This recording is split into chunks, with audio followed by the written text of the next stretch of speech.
At what point were you pretty certain that you were going to Southeast Asia, that you were going to a real fight? As soon as I saw orders to F-4 Phantoms, I knew that, and particularly since I was going to the West Coast, we knew that we would be taking part in the Vietnam conflict.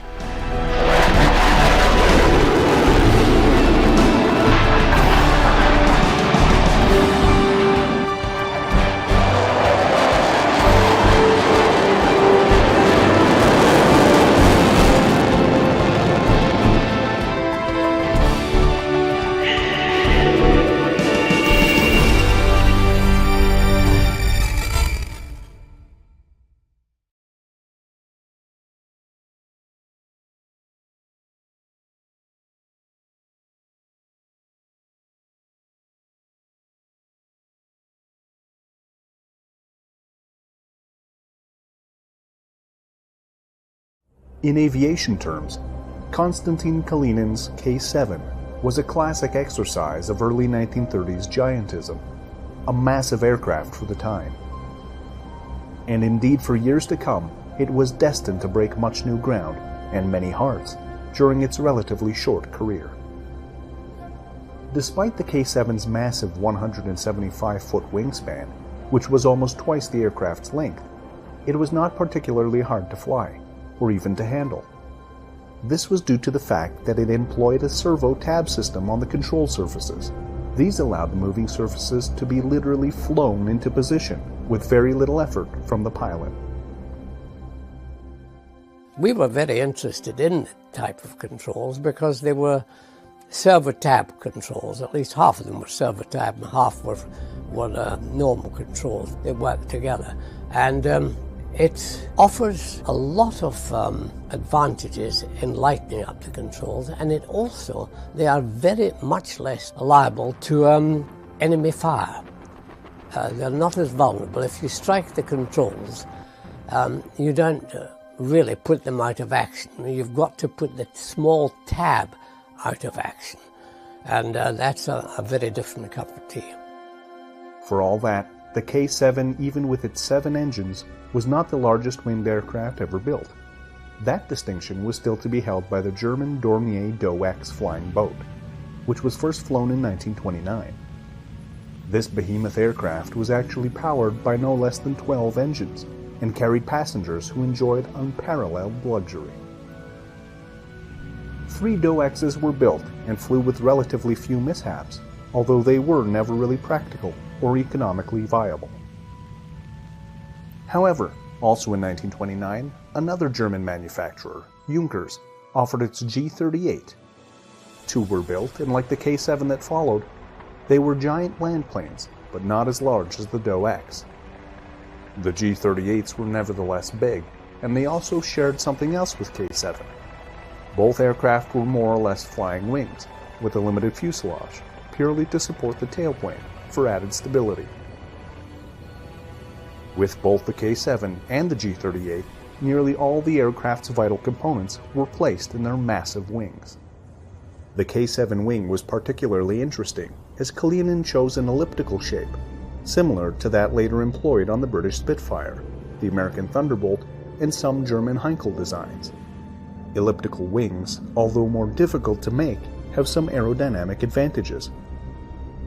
The K-7 would have had the largest elliptical wings ever made. Kalinin's vision for the K-7 was that there should be 3 different versions. First, a heavy bomber. This concept would rely upon tremendous defensive fire. The 2 narrow booms that supported the tail would each house gunners, who would be able to reach their positions with the aid of their own powered trolleys connected to the main wing. There were also many other gun positions. The K-7 bristled with machine guns and cannons. There were even gun positions in each of the enormous pontoons that also housed the undercarriage.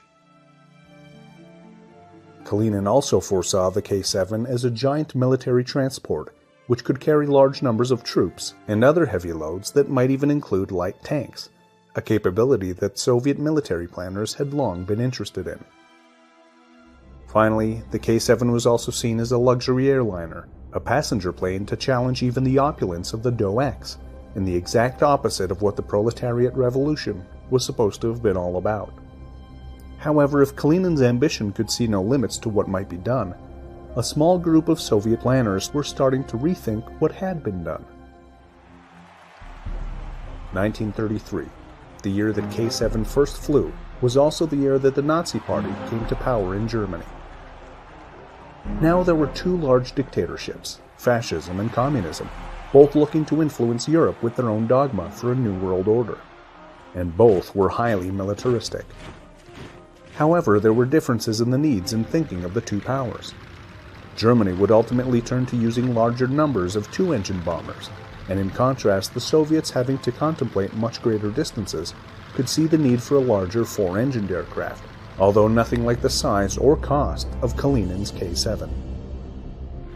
Soviet planners started to look more closely at a simpler design that they already had. The TB-3 from the Tupolev Bureau was much smaller than the K-7, with an all-up weight of about half of Kalinin's design. True, it had none of the sophistication of the K-7, however it was a proven concept, affordable, and most important, adaptable. Later versions even succeeded in towing a light tank fitted as a glider, the only time in history such a task was ever achieved. The TB-3 became a workhorse of the Soviet Army, and went on to provide years of valuable work long after its expected service life. About the time that the K-7 made its first flight, the United States Army was itself putting together specifications for another very heavy bomber under what would be known as Project A. The Boeing company was to be the successful contender with its Model 294, not quite as big as K-7, but still a very large aircraft indeed. Entering production, the 294 was given the service prefix XB-15. Only one example was ordered because the XB-15 was seen purely as a flying laboratory to test the pros and cons of giant aircraft. From concept to first flight, the project actually took over 4 years to complete. Such was the difficulty developing extra-large aircraft. A year after issuing specifications for the XB-15, the Army Air Corps released another requirement for a multi-engine bomber. Boeing, amongst other companies, were again given a contract to build prototypes. Boeing's XB-17 was flying within 1 year. By the end of 1945, over 12,700 fortresses had been built, and the Second World War come and gone. By contrast, only the one XB-15 was ever completed. However, it served its purpose. Both the US and the Soviets had adequately demonstrated that a large four-engine bomber could be a practical proposition, but not if it was too sophisticated or too complicated. The B-17 and TB-3 were basic and reliable. What happened to K-7? In November of 1933, during its 11th test flight, it crashed, the result of structural failure. 15 people died in the accident. Although the project did continue for a while, with 2 other prototypes commissioned, they were never finished. With the TB-3, and later the PE-8, Soviet planners established the need for large four-engine bombers, but not giants. Konstantin Kalinin went on to develop other ambitious aviation projects, including a pure flying wing and an advanced rocket plane. Sadly, Kalinin was arrested in 1938 and suffered the same fate as so many forward thinkers in Stalin's pre-war purge. You guys wouldn't tell me what this is all about. Well, look what we have right here. You were a navigator, correct? Right. Well, we're getting ready to go fly, and our navigator called in sick today. So, Well, would you do us the honor of going flying with us today? You're going to actually go flying? If you'll go. Well, sure I'll go. Well, Gary, would you like to go along? I'll go. You want to go on a ride? Sure I do.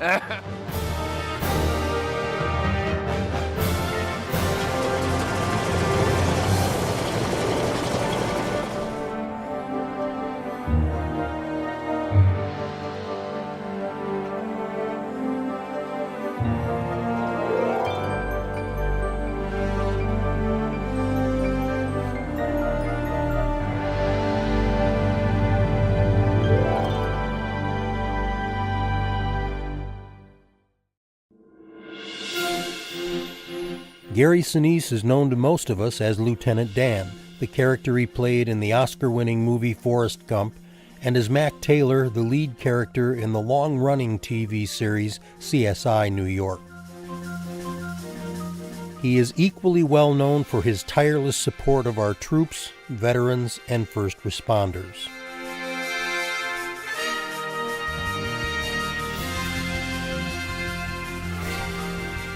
The tradition of service to our country runs long and deep in Gary's family.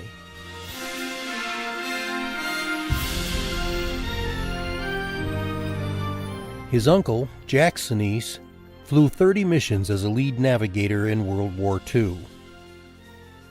Gary's brother-in-law and close friend, Jack Treese, served 23 years in the U.S. Army, earning 2 Bronze Stars and 2 Purple Hearts. Jack served in Vietnam as a combat medic with the 101st Airborne Division. Sadly, both Jack Sinise and Jack Treese passed away this past October. General Patrick Brady knows firsthand the heroism of combat medics like Jack Treese. During 2 tours of duty as a medevac pilot in Vietnam, he flew more than 2,000 missions and rescued more than 5,000 wounded. For evacuating 51 wounded while having 3 helicopters shot out from under him on January 6, 1968, he was presented the Medal of Honor.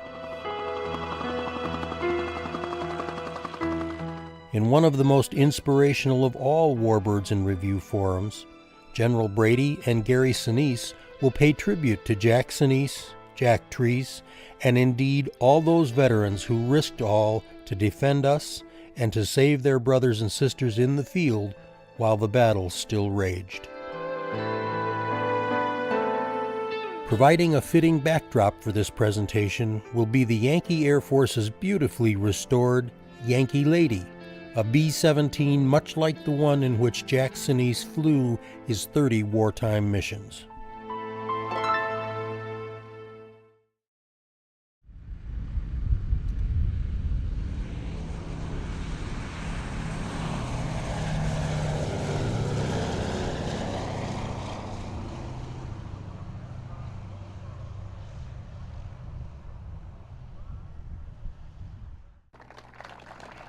Ladies and gentlemen, welcome to the 2015 Warbirds in Review. We have been doing these features all week, and they continue to get better and better every day. You might have figured out today that we're going to feature a B-17. Was that a clue? We have a ramp full of airplane. There's not as much room for people to actually sit around today, but that is wonderful. The Yankee Lady from the Yankee Air Force in Ypsilanti, they brought their airplane to be a wonderful part of this presentation. The Huey is from Atlanta, Georgia. We welcome all of those people, and we appreciate them making their airplanes available to us. We appreciate, you see the logo here. This is Scott's Miracle-Gro Company has made all of this possible, the media presence that you see here. In addition to the Fagan Fighters Museum in Granite Falls, Minnesota, they have the veterans coins that we'll be passing out to all of our veterans after the presentation. Again, we thank them, and to our Jelly Belly sponsor. Not only do we enjoy their Jelly Belly candy, but they are the ones who supported the Huey flying all the way up from Atlanta. Just as a matter of interest to you, the fuel cost alone for the Huey to come from Atlanta is about $7,000. So that, and we won't even talk about these 4 engines on this B-17, right? That brings me to, there's a bomb hidden over here that our friend Jack Roush made for me that is for donations. This is solely supported by the generous donations of people such as Scott's, the Fagans, and Jelly Belly. But every dollar that you drop in that bomb, Jack promises me that when you drop a dollar in, it will not blow up. So feel free to participate and help us put this program on. We have the privilege of having David Hartman here throughout the week, in addition to a lot of other people that make this happen. But today's presentation, Gary Sinise had an Uncle Jack. and his brother-in-law also served as a medic, so I will let them tell you more about that. But we're honored to have David Hartman as our moderator, and as always, you see the talents of Sleeping Dog Productions Flying on Demand TV, and we're actually live right now. So we thank all of them for their talents, sharing that with us. And Jim Kepnick, I see smiling back here. He is our still photographer. We've been doing photo missions every morning. The videos from all of this will be available later on. I can't wait to see them myself. On behalf of myself and the entire Warbirds of America, we thank you for participating in the events and making this the best place to be at Oshkosh. Thanks. Thank you. It is such a privilege to be here to share with all of you in honoring our veterans who have protected our freedoms for decades, our active duty personnel, and our civilians who restore these airplanes because they're committed to maintaining this history.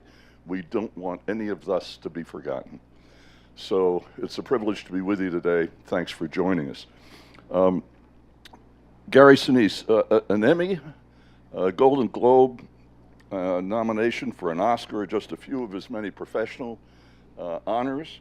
Of course, his Lieutenant Dan Band continues to make us tap our feet and get up and dance in the aisles. They perform, by the way, tonight at 8 in the Boeing Plaza. That's 8 tonight. Gary, with his long commitment to honoring veterans, created his foundation, the Gary Sinise Foundation. His foundation serves our nation. It honors our defenders, our veterans, our first responders, their families, in fact, anybody in need.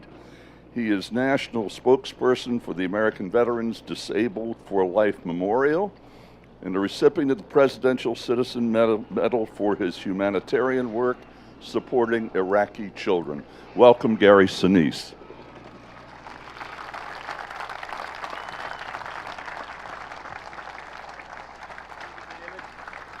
Thank you, bud. Thank you.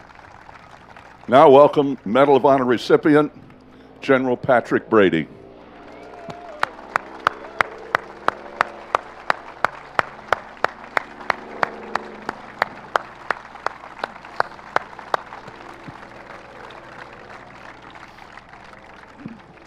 Gary, tell us about Jack Treese, your brother-in-law. How close were you to him?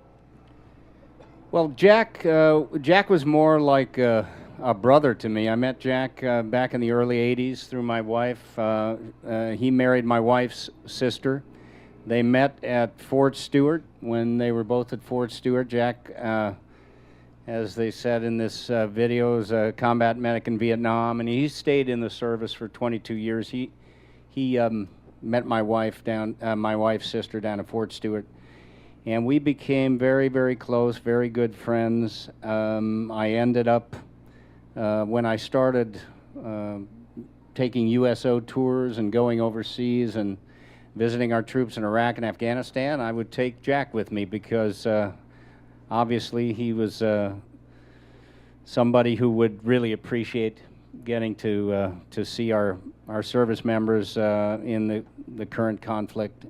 And I knew he would enjoy being there, and it would be something that I could give back to him. So we were very, very close. Unfortunately, he was diagnosed with cancer in April of last year, and he died in October. It went very, very quickly. But I learned a lot from him about service and the Army, Vietnam, and a little bit about what it was like for him to be in service as a combat medic, although I'm probably going to learn a lot more today from General Brady because my brother-in-law, he didn't talk a whole lot about it, but I knew there was a lot going on in him, and I miss him very much. General Brady, talk about your crew. When you got a call to go out to evacuate people, who's the crew? Well, how's it made up? The crew on a dust-off helicopter was 4 people. Pilot, co-pilot, medic, and a crew chief. And it was a very, very tight-knit team. We had to work together in all kinds of terrain and everything.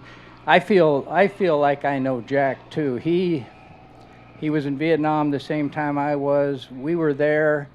Of course, you all remember Bob Hope and what he did for the troops when he came to Vietnam. I can't tell you what that meant to me and to the troops that I served with. And this next to me, Gary Sinise, is the Bob Hope of today. And what he does for those troops is just wonderful. Now, Jack was a medic. He was a combat medic. And the combat medic on our aircraft saw more traumatic amputations, sucking chest wounds, belly wounds, probably than a lot of physicians. And they were very good in a very rough environment of saving those lives. I'll just tell you a vignette or two about a couple of the guys who did the same kinds of things. By the way, Jack died on my birthday last year, the 1st of October, and he was in the same battalion that I would later command in the 101st 326 Med Battalion when they were in Vietnam, so I do feel close to this kid. I had a medic, his name was Steve Hook. To give you an idea of a typical thing that a medic does in combat, we were called into an area. It was supposed to be secure. You got some veterans Vietnam guys here? You know what a secure area was? They would say, dust off, come on in, it's secure. And so we get in there and hit the ground, and two people popped out of spider nest right beside the aircraft, shot my crew chief, shot my medic, Steve Hook. Crew chief was hanging in his harness. I thought he was dead. Hook, the medic, disappeared. And the guys on the ground went to work killing the snipers that were right there next to us. And I'm looking for Hook. And they said, get the hell out of here. So there was a kind of a little keyhole, so I pushed the aircraft forward into the keyhole, and there were 11 wounded. And I look around, and there's Hook, my medic, who's shot, dragging the wounded to the aircraft. A lot of the friendlies wouldn't stand up to help him, and he's dragging 11 people onto the aircraft. He gets on, we're heavily loaded, and I look around trying to get it out of that area. I look around and Hook is going through the bodies in the back of the helicopter treating, but he's bleeding. He's shot in the back and he's bleeding, and I'm afraid he's going to bleed out. So I grab one of the wounded. I'm trying to fly the aircraft with one hand. My co-pilot was having some problems, and shake one of the wounded guys and point to his first aid packet and say, and then point to the hole in Hook's back and say, plug it up. And so he's plugging up Hook while Hook is taking care of the patients. Now that's one example of what his brother-in-law went through on a daily basis in Vietnam. And I can tell you many stories about, these were my favorite human beings. The crew chief and the medic in Vietnam, who was part of the team that we had that saved literally 1 million souls just in Vietnam alone. So he was a great, I feel like I know him. I know he was a great person. I would have loved to met him in person. You were obviously honored, when President Nixon bestowed the medal on you. What does that mean to you, reflecting on what you're describing right now? Well, I was actually embarrassed when you stand up there, there's people on the White House lawn, and you know very well that guys like Jack and guys like Hook and Pappy Coleman and the guys that flew with me, you know very, very well that they did everything that you did, and nobody saw it. And it's just that simple. The greatest thing about that award is that a bunch of your buddies saw it, appreciated it, and took the time to put you in for it. And so that, you wear that for them. That sounds trite, but it's absolutely true. Guy says, I'm doing my duty. All I'm doing is, that's absolutely true, except on some occasions, somebody will see what you've done and will appreciate it and will take the time to write it up, and that's how I got the Medal of Honor. Describe, once you go in once, and you see what's on the ground, whether it's mines and it's explosions and getting shot at, and they have to crawl out of, the medics have to crawl out of the helicopter and do what you describe. Well, fine maybe the first time, but when the bell rings the next time, what does it take to do it 6, 8, 10 times a day, day after day, week after week? Yeah, that's a trick. Guys will oftentimes be very, very gung-ho the first time in, and then the next time after they see what they've seen, you might have some problems. But we never had that problem with our medics and with our crew chiefs on the helicopters. These guys were saving lives, and you know, they would say, okay, we went in, the aircraft went in, he got shot up, left, and then dust-off went in after the other aircraft got shot up and got the patients out. Big deal. Well, guess what? The second mouse gets the cheese. And it's just that simple.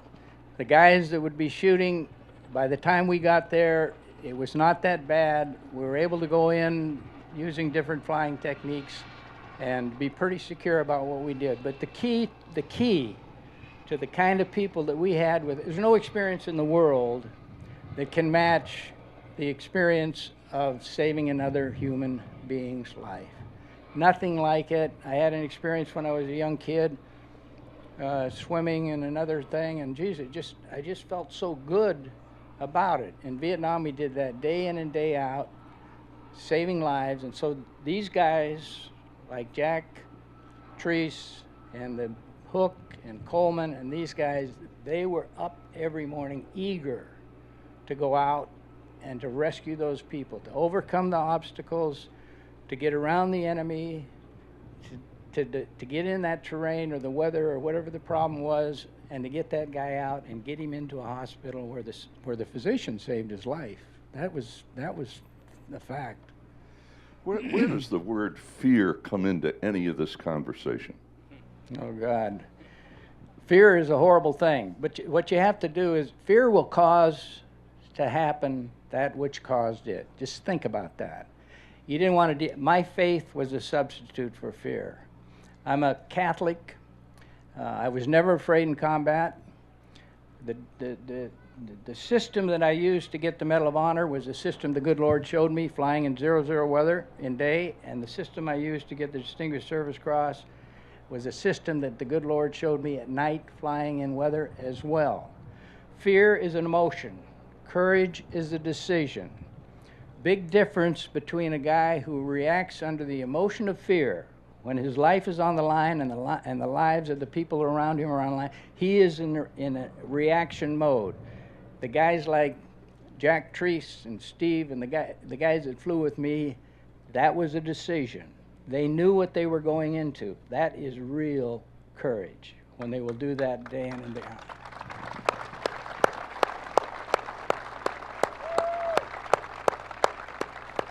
When you came back, you know, after your second tour, and Jack, you know, came back obviously around the same time, how were you received when you got back? Well, you know, the good thing about what happened to us in Vietnam is that America was kind of ashamed of the way they treated us, and they're treating the guy today so much better. And you got guys like Gary going to take care of these kids. You got so many people who care about it. Now, having said that, the VA is not doing a very good job taking care of these guys. And you guys, and I'm going to tell the group, you need to get off your ass and get out and find people and elect people who are going to take care of this guy when he comes home. And that ain't enough. You got to take care of your buddy who's a veteran.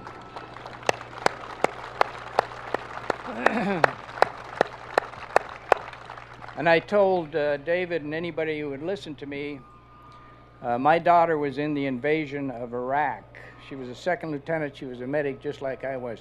I've been almost dead a bunch of times, but I never went through what I went through when my little baby girl is in that invasion. I'm hearing through the media that they're being overrun, they're out of ammo, ambushed, all that bullshit, until I could finally get to a television station that told me the truth. But I never went through anything like I went through. And so that, to me, said, my God, my wife, the families of all the veterans who were over there, just think what they went through. We didn't think about it when we were over there. The guys never thought about it. We never worried about it. But when I saw my little girl go, that brought home to me. So the other thing besides taking care of your buddies is taking care of those families as well. They sacrificed their use so that liberty might grow old. And they've got widows and they've got people that need our help. And as I said, we've been honored to death, for God's sakes. We need to take care of those like us who need our help and their families.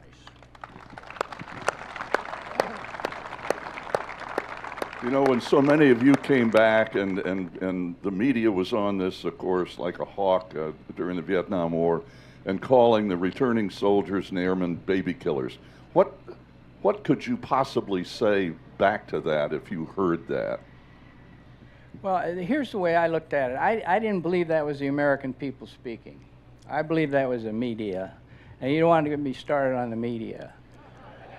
But I do believe, yeah, they're supposed to tell us the truth about ourselves. They don't do that. They're so essential to our freedom, and they just don't really do their job. But I felt like what went on when we came back from Vietnam was a product of the media. We didn't, today the kids that go out and they're welcomed and idolized. We kind of went underground. We went back to our jobs.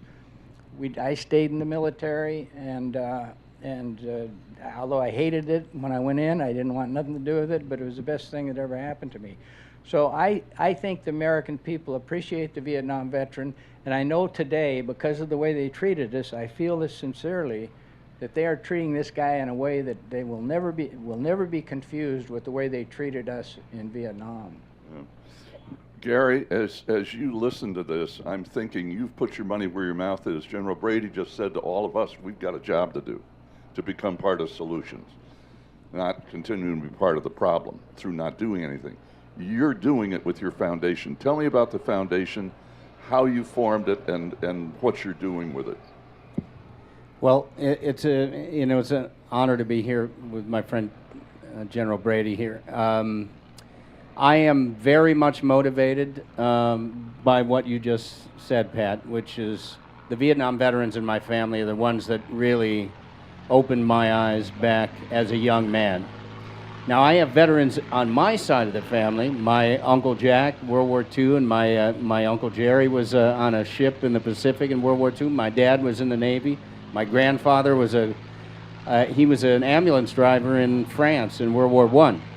But on my wife's side of the family, it was the Vietnam veterans who were just a little bit older than I when I graduated from high school, and who I met because of my wife, who really opened my eyes and educated me quite a bit to what guys just a little bit older than I were going through when I was kind of diddly-bopping around and playing guitar and chasing girls and things like that in high school.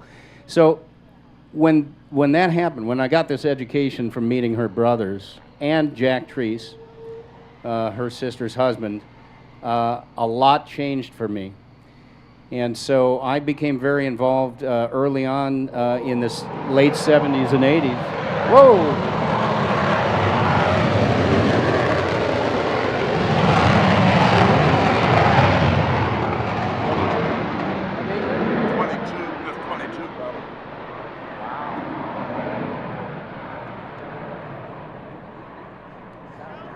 Sound of Freedom. That's it.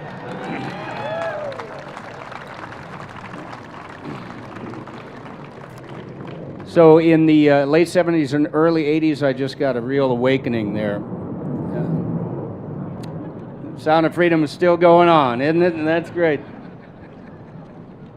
And I got very involved with locally in the Chicago area with local Vietnam veterans groups, and worked with them from early 80s up until the mid 90s, and then I played a Vietnam veteran in Forrest Gump. So I felt very prepared, just very motivated when I got that part to honor our Vietnam veterans and to do right by them by playing that particular character.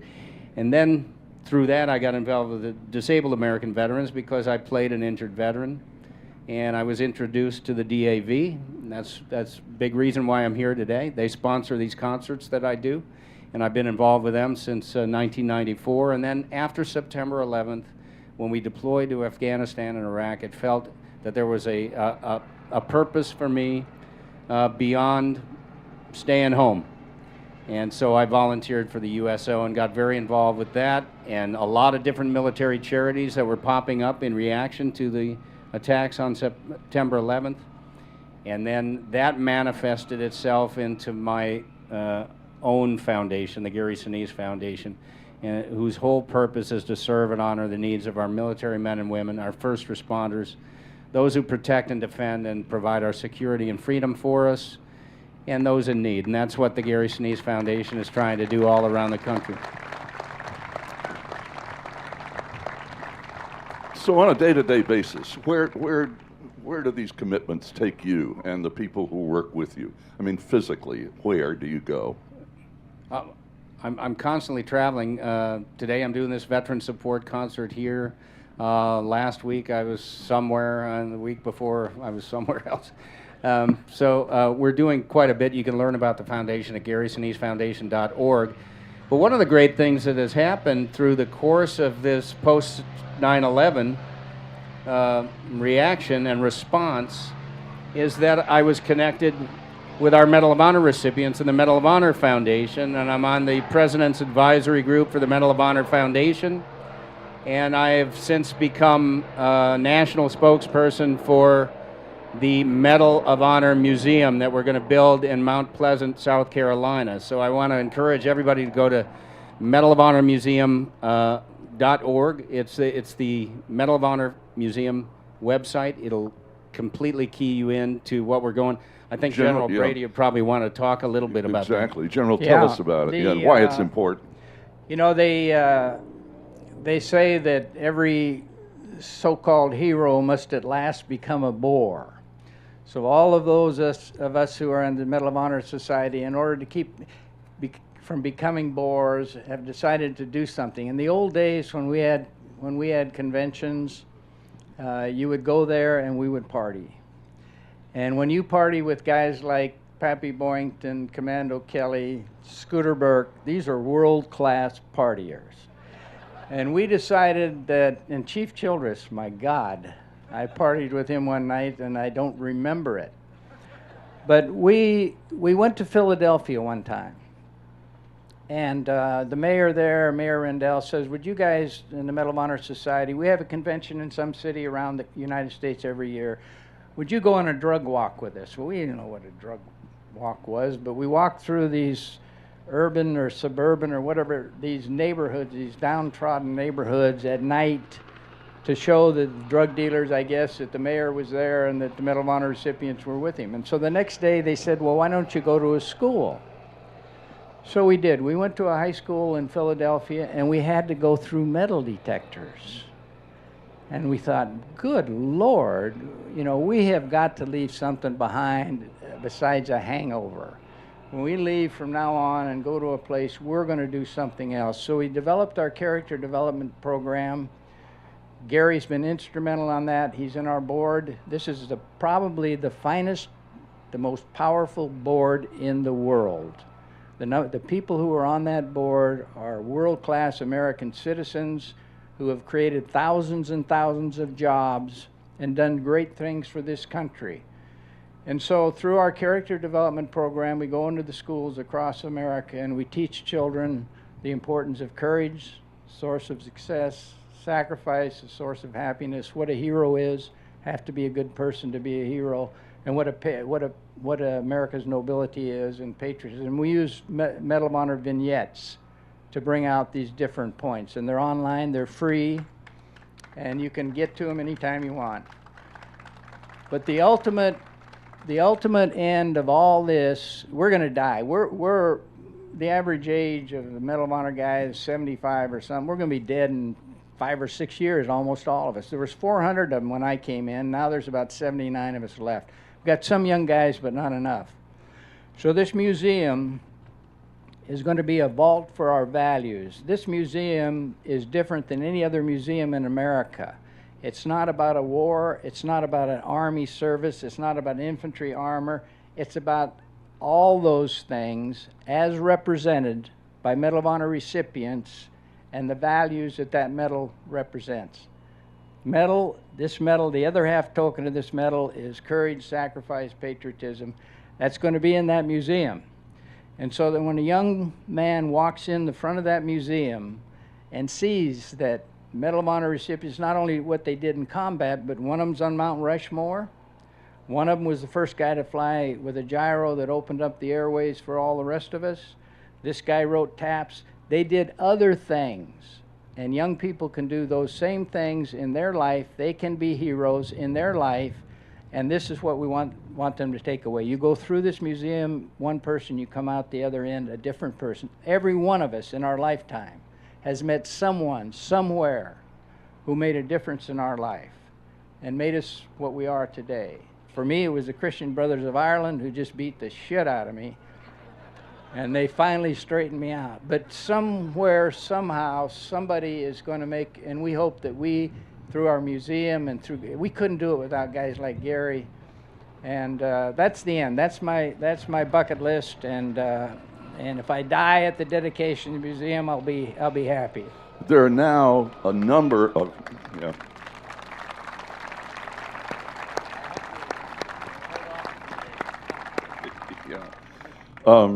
There are now a number of young Medal of Honor recipients from Iraq and Afghanistan. What is their effect when you go around the country and appear publicly with these young men? What's the effect of them compared to, say, you? Yeah, the young people don't want to hear a lot from me. I'm too much like their parents and grandparents. But the young kids that are coming into society now, and I think there's only 5 or 6, I haven't met them all, but the ones I've been with are real high-quality kids. And they are so important because a young person can communicate with them. I don't understand what's going on with these young people today, hardly, but they do. And so they can communicate with them. They know the technology. They understand what's going on in their minds and hearts and all that. So these young people are going to be jewels for the future of our character development program and our museum. And so we're breaking them in. We're breaking them in, and we're hoping that they follow in our footsteps. Gary, when you listen to Pat talk about Jack Treese, your brother-in-law, and what he did, and you hear the details, how much of those details had you ever heard from Jack? Well, just very few, actually. You know, I would try to get him to talk about it, and he would always be very sort of matter-of-fact about it, you know. And then, you know, but I've read about some of the things that he's done, and I know that he did a lot more than he was willing to kind of share.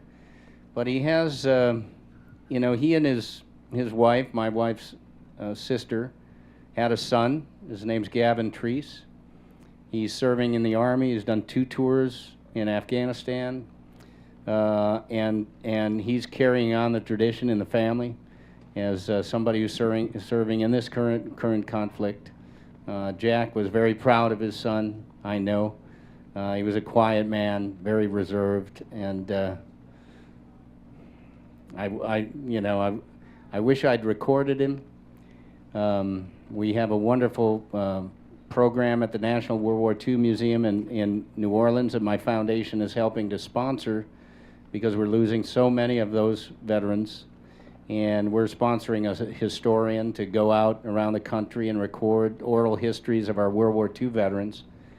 And, you know, I'm doing that quite a bit, as we did with my Uncle Jack, and I just wished that I'd sat down with my brother-in-law and talked to him more and gotten him to speak about it more.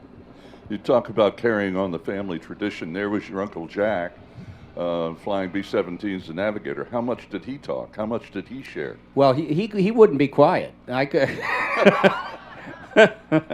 No, Uncle Jack, you know, I never, as a young man, it was really the Vietnam veteran side of my family that got me to kind of start thinking a lot about our veterans, because by the time I was old enough, my Uncle Jack, my Uncle Jerry, my dad, my grandfather, they were all well beyond their service years, and so they didn't talk about it all that much. But after I started getting involved a lot with military charities and USO and all of that, I just grabbed my Uncle Jack and made him go different places with me, like this trip to take a ride on the B-17. Yeah, how'd you pull that off? How'd you surprise him? I just told him I was going to play a concert in Texas and I wanted him to come, and he said, "Oh, okay, I'll come." And then we really shocked him with it was all about getting him down there so we could give him a ride on the B-17. And that happened all through my contacts and friends at the DAV, Disabled American Veterans, who did that for my Uncle Jack, and John Tennyson, who made this lovely film about him. And then just many, many times after that, I would take Uncle Jack, like I brought him here to Oshkosh. I took him to D.C. quite a bit, to the National Memorial Day concert that I'm the co-host of every year. He got to come to that concert quite a bit. I would take him to the Medal of Honor events that we did at the Reagan Library out in Simi Valley.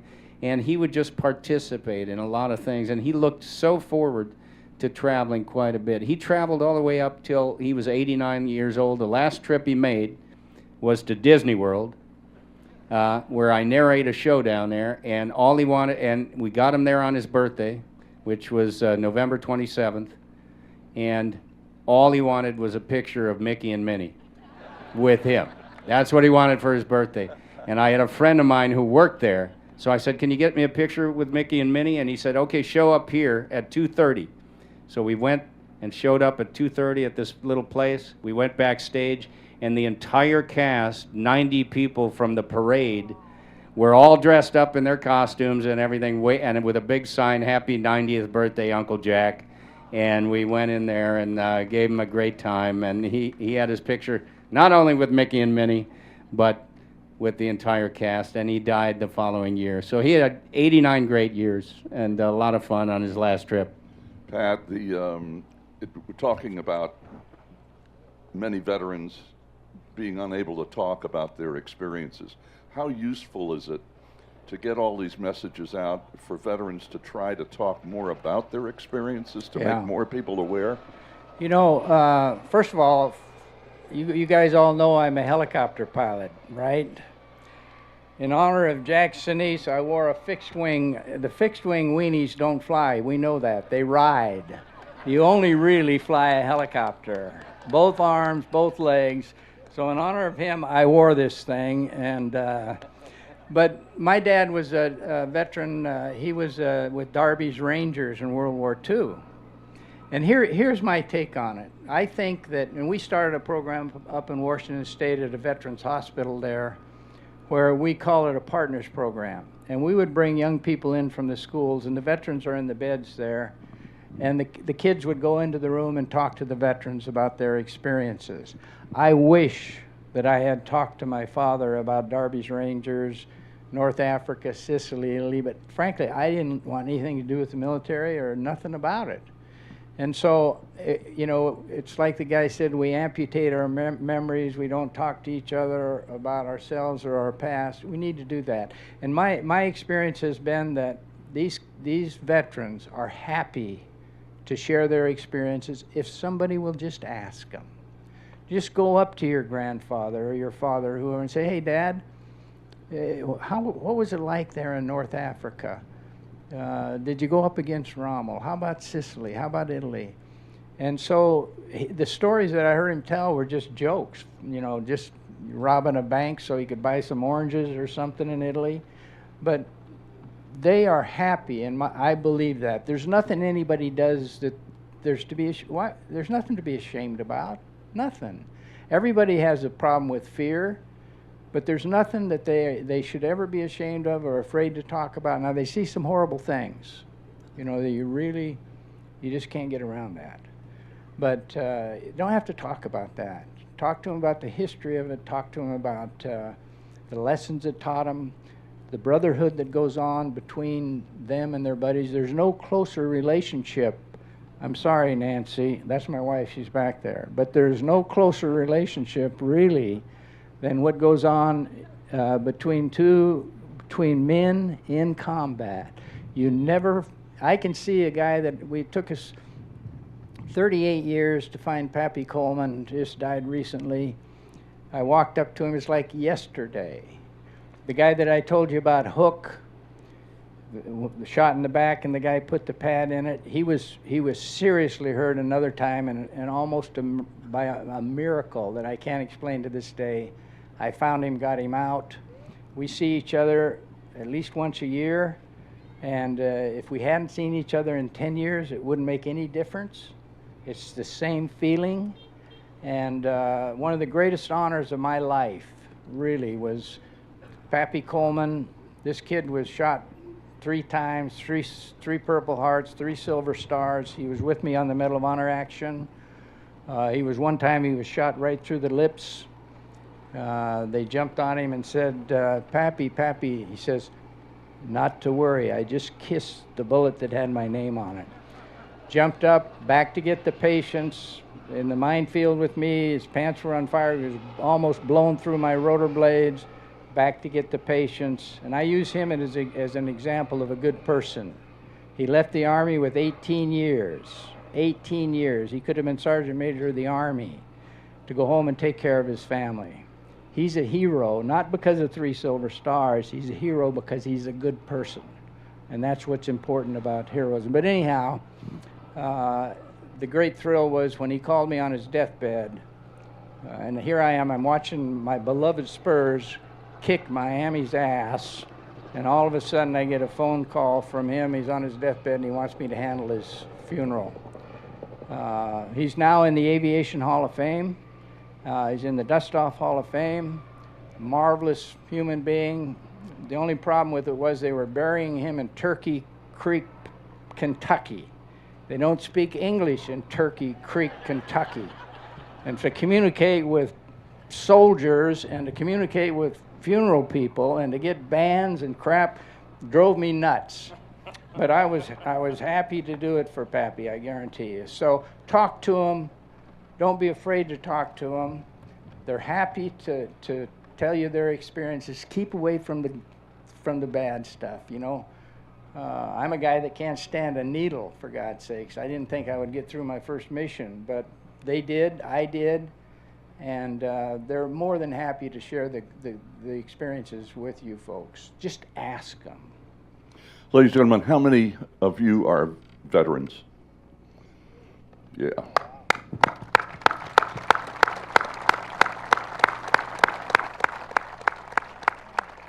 When this program's over, all of you veterans, we have a young woman who will have challenge coins for all of you who are veterans. Also, Gary has to leave immediately to go do sound check for his band performance for tonight. And we're going to take a picture with all the volunteers, by the way, who want pictures with the two. Ladies and gentlemen, thank you very much. Gary Sinise and General Patrick Brady.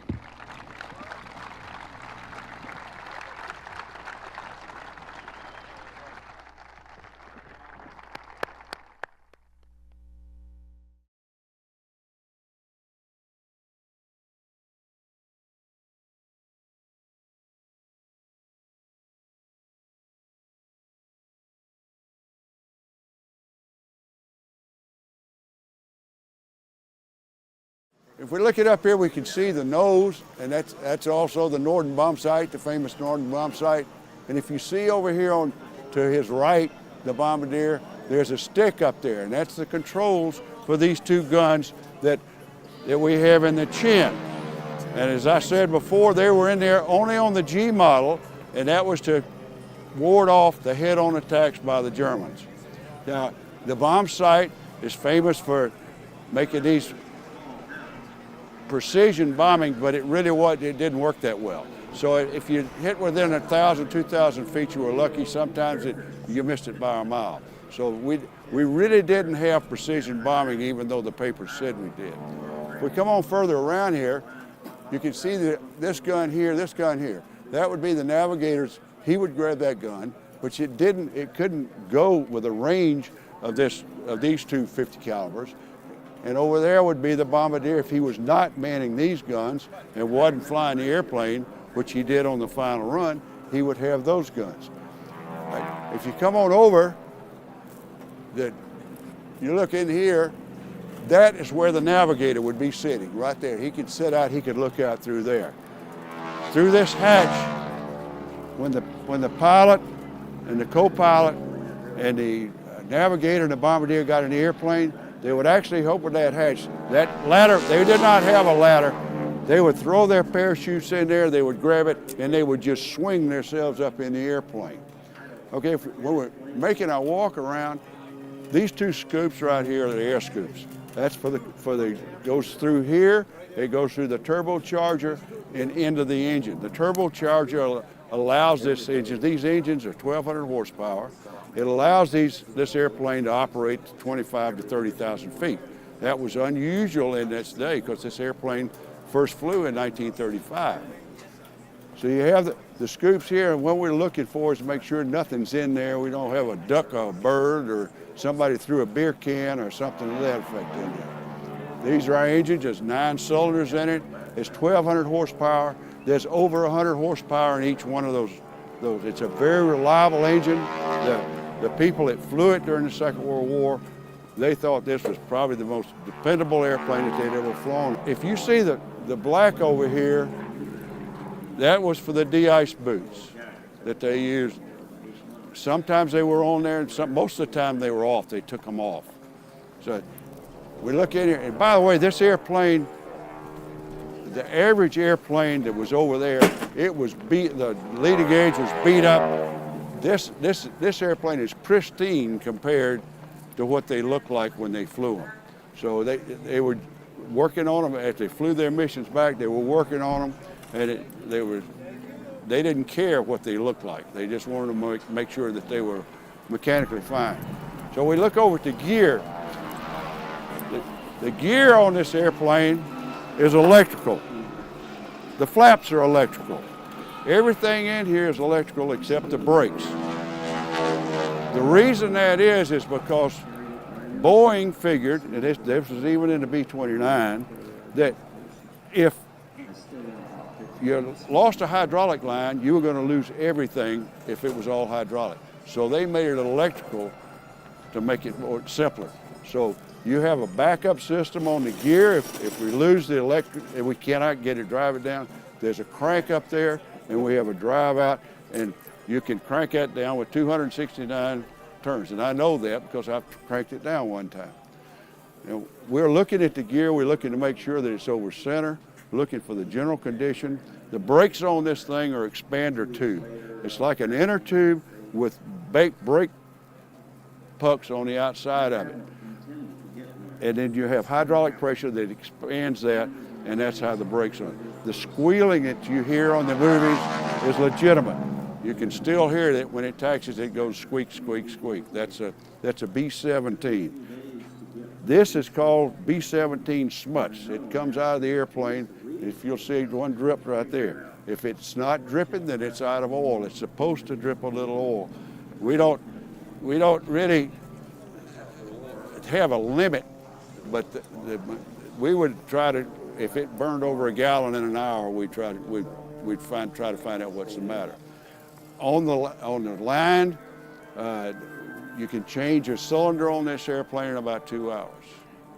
So it's a very dependable engine.